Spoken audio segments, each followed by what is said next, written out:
Hello everyone, स्वागत है आपका मेरे channel excellence in education world पर। आज बात करेंगे बट वृक्ष का। क्या है इसका आयुर्वेदिक और धार्मिक महत्व, क्यों पूजा जाता है बट वृक्ष को। बरगद बहुवर्षीय विशाल वृक्ष है। इसे वट और बड़ भी कहते हैं। यह एक स्थलीय द्विबीज पत्री एवं सपुष्पक वृक्ष है। इसका तना सीधा एवं कठोर होता है। इसकी शाखाओं से जड़ें निकलकर हवा में लटकती हैं तथा बढ़ते हुए धरती के भीतर घुस जाती हैं एवं स्तंभ बनाती हैं। इन जड़ों को बरोह या प्रॉप जड़ कहते हैं। इसका फल छोटा, गोलाकार एवं लाल रंग का होता है। इसके अंदर बीज पाया जाता है। इसका बीज बहुत छोटा होता है किंतु इसका पेड़ बहुत विशाल होता है। इसकी पत्ती चौड़ी एवं लगभग अंडाकार होती है। इसकी पत्ती शाखाओं एवं कलिकाओं को तोड़ने से दूध जैसा रस निकलता है, जिसे लेटेक्स अम्ल कहा जाता है। हिंदू धर्म में वट वृक्ष की बड़ी महत्ता है। ब्रह्मा विष्णु महेश की त्रिमूर्ति की तरह ही वट, पीपल एवं नीम को माना जाता है। अतएव बरगद को शिव समान माना जाता है। अनेक व्रत एवं त्योहारों में वट वृक्ष की पूजा की जाती है। यह आस्था के ऊपर निर्भर करता है। पाराशर मुनि के अनुसार वट मूले तोपवासा ऐसा कहा गया है। पुराणों में यह स्पष्ट किया गया है कि वट में ब्रह्मा, विष्णु और महेश तीनों का वास है। इसके नीचे बैठकर पूजन, व्रत कथा आदि सुनने से मनोकामना पूरी होती है। वट वृक्ष अपनी विशालता के लिए भी प्रसिद्ध है। संभव है वनगमन में ज्येष्ठ मास की तपती धूप से रक्षा के लिए भी वट के नीचे पूजा की जाती रही हो और बाद में यह धार्मिक परंपरा के रूप में विकसित हो गई हो। भारत के पूजनीय वृक्षों में वट यानी वट का महत्वपूर्ण स्थान है। वैदिक धर्म के साथ साथ जैन तथा बौद्ध धर्मों में भी वट वृक्ष का काफी महत्व माना गया है। इसे अमरता का प्रतीक भी माना जाता है। स्कंद पुराण के अनुसार वट सावित्री व्रत ज्येष्ठ मास की अमावस्या और पूर्णिमा के दिन करना चाहिए। अतः गुजरात, महाराष्ट्र और दक्षिण भारत की स्त्रियां ज्येष्ठ पूर्णिमा को यह व्रत करती हैं। अब तो पूरे देश में, उत्तर प्रदेश, बिहार में भी यह व्रत खूब किया जाता है। हमारे देश की संस्कृति, सभ्यता और धर्म से वट का गहरा नाता है। वट वृक्ष एक ओर शिव का रूप माना गया है तो दूसरी ओर पद्म पुराण में इसे भगवान विष्णु का अवतार कहा गया है। अतः सौभाग्यवती महिलाएं ज्येष्ठ मास की पूर्णिमा और अमावस्या को व्रत रखकर वट वृक्ष की पूजा करती हैं, जिसे वट सावित्री व्रत कहते हैं। इस दिन महिलाएं वट की पूजा अर्चना तथा परिक्रमा, पुत्र कामना तथा सुख शांति के लिए करती हैं। इस दिन वट वृक्ष को जल से सींचकर उसमें सूत लपेटते हुए उसकी 108 बार परिक्रमा की जाती है। पुराणों में लिखा है कि वट वृक्ष के मूल में भगवान ब्रह्मा, मध्य में विष्णु तथा अग्रभाग में महादेव का वास होता है। इस प्रकार इस पवित्र वृक्ष में सृष्टि के सृजन, पालन एवं संहार करने वाले त्रिदेवों की दिव्य ऊर्जा का अक्षय भंडार उपलब्ध होता है।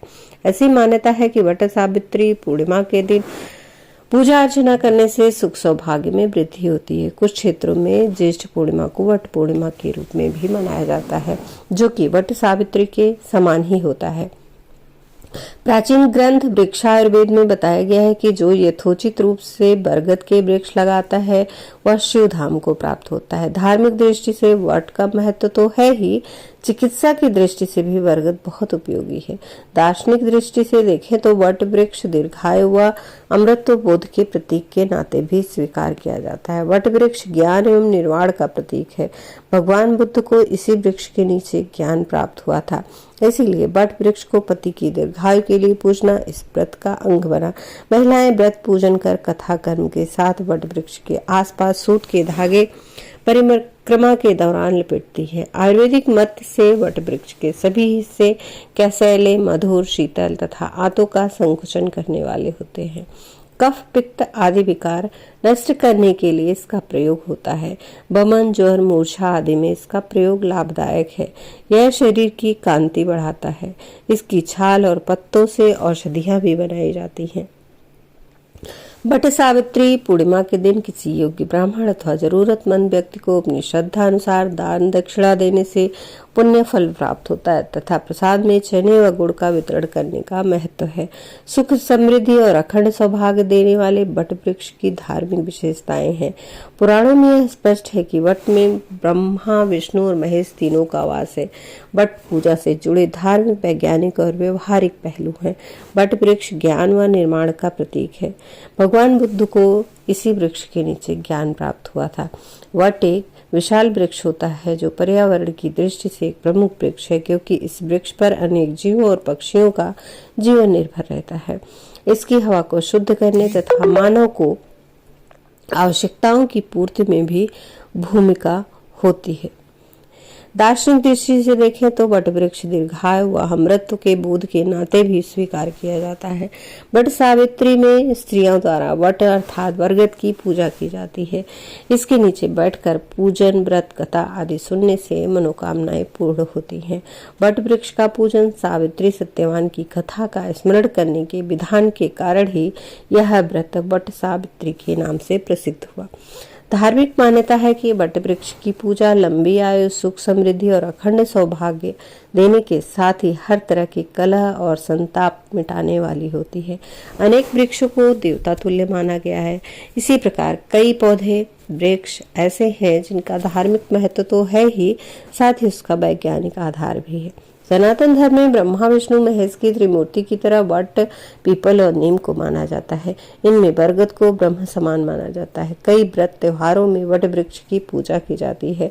इसी प्रकार वट सावित्री व्रत सौभाग्य देने वाला तथा संतान की प्राप्ति में सहायता देने वाला व्रत माना गया है। भारतीय संस्कृति में यह व्रत आदर्श नारीत्व, सौभाग्य की वृद्धि और पतिव्रत संस्कारों के आत्मसात करने का पर्व माना गया है।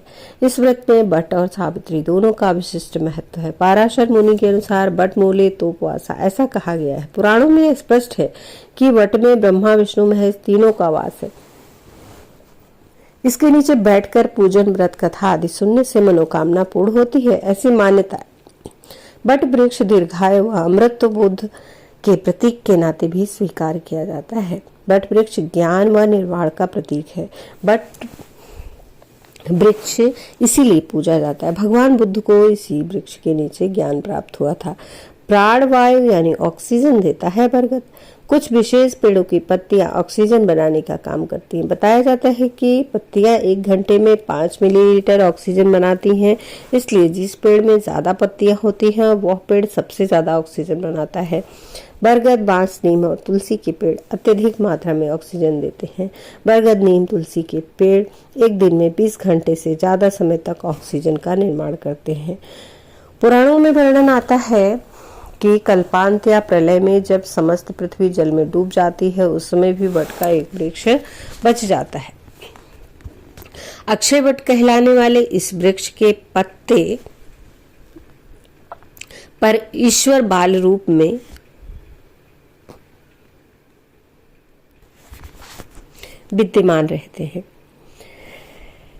विद्यमान रहकर सृष्टि के अनादि रहस्य का अवलोकन करते हैं। अक्षयवट के संदर्भ कालिदास के रघुवंश में मिलते हैं। अक्षयवट प्रयाग में त्रिवेणी के तट पर आज भी अवस्थित कहा जाता है। जैन और बौद्ध भी इसे पवित्र मानते हैं। कहा जाता है कि बुद्ध ने कैलाश पर्वत के निकट प्रयाग के अक्षयवट का एक बीज बोया था। जैनों का मानना है कि उनके तीर्थंकर ऋषभदेव ने अक्षयवट के नीचे तपस्या की थी। प्रयाग में इस स्थान को ऋषभदेव तपस्थली के नाम से जाना जाता है। वाराणसी और गया में भी ऐसे वट वृक्ष हैं जिन्हें अक्षयवट मानकर पूजा जाता है। कुरुक्षेत्र के निकट ज्योतिसर नामक स्थान पर भी एक वट वृक्ष है, जिसके बारे में ऐसा माना जाता है कि भगवान कृष्ण द्वारा अर्जुन को दिए गए गीता के उपदेश का साक्षी है। ज्योतिषीय दृष्टि से बरगद के पेड़ को मघा नक्षत्र का प्रतीक माना जाता है। मघा नक्षत्र में जन्म लेने वाले व्यक्ति बरगद की पूजा करते हैं। इस नक्षत्र में जन्म लेने वाले व्यक्ति अपने घर में बरगद के पेड़ लगाते हैं। अग्नि पुराण के अनुसार बरगद उत्सर्जन को दर्शाता है, इसीलिए संतान के इच्छित लोग इसकी पूजा करते हैं। इस कारण बरगद काटा नहीं जाता। अकाल में इसके पत्ते जानवरों को खिलाए जाते हैं। अपनी विशेषताओं और लंबे जीवन के कारण इस वृक्ष को अनश्वर माना जाता है, इसीलिए इस वृक्ष को अक्षयवट कहा जाता है। वामन पुराण में वनस्पतियों की व्युत्पत्ति को लेकर एक कथा भी आती है। अश्विन मास में विष्णु की नाभि से जब कमल प्रकट हुआ था तब अन्य देवों से भी विभिन्न वृक्ष उत्पन्न हुए। उसी समय यक्षों के राजा मणिभद्र से वट का वृक्ष उत्पन्न हुआ था। यक्ष से निकट संबंध के कारण वट वृक्ष को यक्षवास, यक्षतरु, यक्षवारुक आदि नामों से जाना जाता है। रामायण में भी है वट वृक्ष का उल्लेख। सुभद्र वट नाम से एक और वट वृक्ष का वर्णन मिलता है, जिसकी डाली गरुड़ ने तोड़ दी थी। रामायण के यक्षवट की कथा तो लोक प्रचलित है ही, लेकिन वाल्मीकि रामायण में इसे श्यामन्य ग्रोध कहा गया है। यमुना के तट पर वह वट अत्यंत विशाल था। उसकी छाया इतनी ठंडी थी कि उसे श्यामन्य योग्राध कहा नाम दिया गया। श्याम मतलब शब्द कदाचित वृक्ष की विशाल छाया के नीचे घने अथाह अंधकार की ओर संकेत करता है, गहरे रंग की पत्रावली की ओर। रामायण के परावर्ती साहित्य में इसका अक्षयवट के नाम से उल्लेख मिलता है। राम, लक्ष्मण और सीता अपने वन प्रवास के समय जब यमुना पार कर दूसरे तट पर उतरते हैं तो तट पर स्थित इस विशाल वट वृक्ष को सीता प्रणाम करती हैं। अगर आपने एक्सलेंस इन एजुकेशन को सब्सक्राइब नहीं किया है तो प्लीज़ सब्सक्राइब कर लें और साथ ही बेल आइकन प्रेस कर दें, जिससे आने वाली वीडियो की नोटिफिकेशन मिलती रहे। और वीडियो को अंत तक ज़रूर देखें और अपने बहुमूल्य सुझाव कमेंट बॉक्स में भी दें। बेल को ऑल पर जरूर करें। वीडियो को लाइक करें, ज़्यादा से ज़्यादा शेयर करें और अपने बहुमूल्य सुझाव कमेंट बॉक्स में अवश्य दें। धन्यवाद। नमस्कार।